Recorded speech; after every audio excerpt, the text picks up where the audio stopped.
जब उस व्यक्ति को पैदल लेके जा रहे थे तो आप ही की तरह माँ बहनें अपने घरों से बाहर निकलकर उस व्यक्ति को देखने के लिए आई। जो लोग उसके बारे में जानते थे वो उसके पीछे चलने लगे। जो महिलाएं उसके बारे में जानती थी, संघर्ष के बारे में, वो महिलाएं अपनी छाती पीट कर रोने लगी कि आज हमारी लड़ाई लड़ने वाला फांसी के फंदे पर लटक जाएगा, हमारी लड़ाई कौन लड़ेगा। देखते देखते भीड़ बढ़ती गई और हजारों की संख्या में लोग उसके पीछे चलने लगे।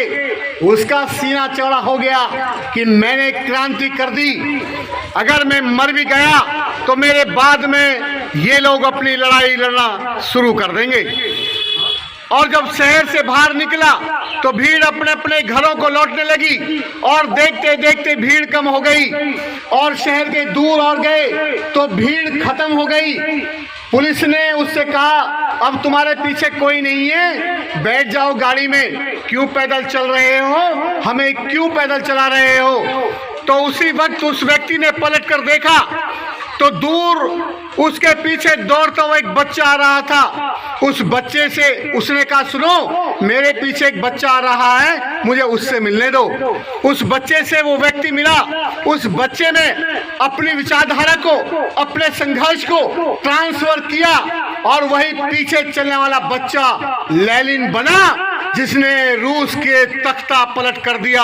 अमीर और गरीबी को, सरकार को मिटाकर समता पर आधारित व्यवस्था का निर्माण किया।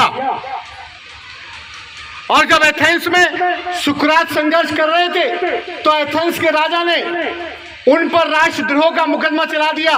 राष्ट्रद्रोह का मुकदमा चला और उनको सजा हुई कि तुम्हें जहर का प्याला पीना पड़ेगा। जब वो जहर का प्याला पीने लगे तो राजा ने कहा रुको। बोले जी, बोले इसमें जहर है, पीकर मर जाओगे 2 मिनट के बाद। बोले तो, बोले आपको कोई इस समय कोई चिंता नहीं है, कोई भय नहीं है, कोई डर नहीं है। उसने कहा मैं भय मुक्त हूँ, अगर भय मुक्त नहीं होता तो मैं सच नहीं बोल पाता। हाँ, चिंता जरूर है मुझे। बोले किस बात की? बोले आपके भविष्य की।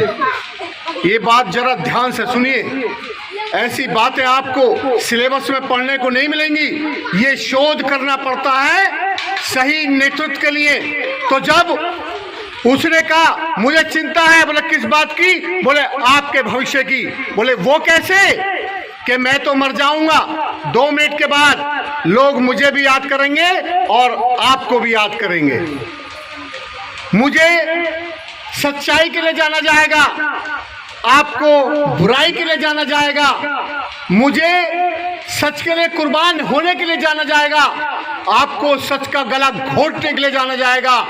मुझे न्याय के लिए जाना जाएगा, आपको अन्याय के लिए जाना जाएगा।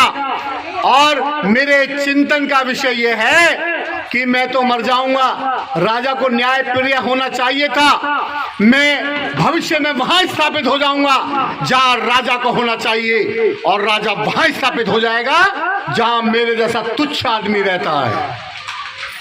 राजा को न्याय करना आना चाहिए, उसे आर पार देखना आना चाहिए। मेरे चिंतन का विषय यह है, लोग राजा पे भरोसा करते हैं, विश्वास करते हैं, उसे चुनते हैं। कम से कम राजा को हे दृष्टि से, नफरत से लोग ना देखें, ऐसा काम करना चाहिए। इतनी बात कही और वो जहर का प्याला पी लिया और मर गए। तो जब राजा घर पे गया तो सोचने लगा सुकरात क्या कहना चाहता था अपने अंतिम क्षण में। तो विचार करने के बाद उसने पाया कि मैंने तो उसे मौत दी थी, जिस व्यक्ति को मैंने मौत दी वो उसे मेरे भविष्य की चिंता थी। जो व्यक्ति दुश्मन के प्रति इतना सकारात्मक रवैया रखता हो, इतना अच्छा दृष्टिकोण रखता हो, वो व्यक्ति किसी को बरगला बहका नहीं सकता। तो मुझसे गलत हुआ, अब गलत तो हो गया तो मैं क्या करूं? उस राजा ने ये तय किया कि मैं अपना सारा जीवन सुकरात की शिक्षाओं को पूरे संसार में पहुंचाने का काम करूंगा। पूरे संसार में ऐसा कोई देश नहीं, ऐसी कोई लाइब्रेरी नहीं, ऐसा कोई कॉलेज नहीं जहां पे सुकरात को ना पढ़ाया जाता हो और सुकरात को पढ़ के हमारे देश में लोग IAS PCS बनते हैं। तो सुकरात अपने दृष्टिकोण के कारण, अपने सकारात्मक रवैये के कारण पूरे संसार में स्थापित हो गए। यह है पॉजिटिव दृष्टिकोण। जब ज्योतिबा फूले साहब ने कन्या पाठशाला खोली तो 8 बेटी उनके पाठशाला में ब्राह्मणों की बेटियां आई। तो सावित्रीबाई फूले ने कहा, जो समाज शिक्षा का विरोध करता रहा है उन्हीं की बेटियां पढ़ने के लिए आई हैं, तो मैं क्या करूं। तो ज्योतिबा फूले साहब ने विरोधियों की बेटियों को उठा के नहीं भगाया, उनको भी पढ़ाने का संकल्प लिया। इसलिए उन्हें सामाजिक क्रांति का अग्रदूत कहा गया, नारी मुक्ति जनक कहा गया। और जब डॉक्टर बाबा साहब भीमराव अम्बेडकर संविधान लिखने का उन्हें अवसर मिला तो उन्होंने अमीर और गरीब में कोई फर्क नहीं किया, ऊंच नीच में कोई फर्क नहीं किया, प्रांत में कोई फर्क नहीं किया, राजा फकीर में कोई फर्क नहीं किया। सबको वही अधिकार, एक ही अधिकार दिया जो अपने बच्चों को दिया वो दूसरों को दिया।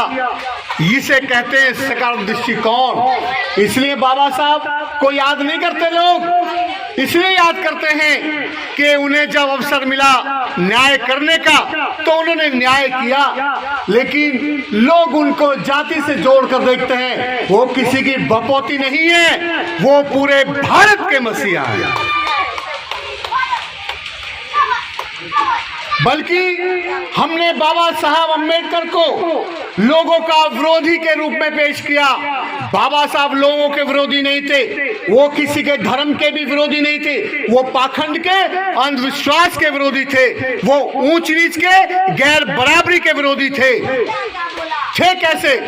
जब उन्होंने, मैं संविधान के बारे में बताना चाहता हूं, अपने घरों से बाहर निकलो, दोबारा नहीं आऊंगा, अगर कभी मौका मिला बुलाओगे तो आ जाऊंगा। मेरा मकसद किसी को बरकलाना बहकाना नहीं है, ये मेरी चिंता है कि कल जब ये बच्चे बड़े होंगे तो क्या इनके लिए वो अधिकार बचेंगे जो अधिकार हमको मिले। अगर कोई यहाँ साड़ी कंबल बांटने वाला आएगा तो सब लोग लाइन से खड़े हो जाएंगे, और कोई भंडारा करा दो तो खा के भी जाएगा, साथ में लेके भी जाएगा। जो लोग भंडारा कराते हैं, जो लड्डू जलेबी साड़ी कंबल बांटते हैं, वो जगाते नहीं, बहकाते हैं धर्म के नाम पर, जाति के नाम पर, अपने पराये के नाम पर। और बहकाने वाला आदमी कभी लीडर नहीं हो सकता। खाना खिलाने वाला आदमी, तुमको खरीदने वाला आदमी, तुम्हारे लिए पैसे बांटने वाला आदमी कभी लीडर नहीं हो सकता। वो देश का दलाल हो सकता है, समाज का दलाल हो सकता है, लेकिन लीडर नहीं हो सकता। ऐ मेरे देश के लोगों, मेरा नाम उमेश है, उमेश शंकर सार्जन। मैं जिला बुलंदशहर उत्तर प्रदेश का रहने वाला हूँ। 96 से मैं बम्बई में ही रहता हूँ, लेकिन पिछले 18 सालों से मैं देशवासियों को जगाने का प्रयास कर रहा हूँ। क्योंकि गीता से हिंदू चलता है, कुरान से मुसलमान चलता है, बाइबल से ईसाई चलता है, गुरु ग्रंथ साहिब से सिख चलता है, जैन वाणी से जैन चलता है, और तथागत गौतम बुद्ध उनके धर्म से बुद्धिस्ट चलता है। लेकिन भारत संविधान से चलता है। बाकी जितनी धार्मिक किताबें हैं हमको एक दूसरे से अलग करती हैं, हमारी वहाँ पहचान अलग अलग हो जाती है। लेकिन जो बाबा साहब ने ग्रंथ लिखा उसमें हमारी एक ही पहचान है, भारतीय। हम भारतीय हैं, तो भारतीय रहकर सोचिए, धर्म जाति से ऊपर उठिए। निकम्मे निकृष्ट भ्रष्ट लोग आपको धर्म जाति के नाम पे बांटकर वो सत्ता में बने रहना चाहते हैं, आपका हित नहीं चाहते। आपका हित है तो समता, स्वतंत्रता, बंधुता, न्याय में है।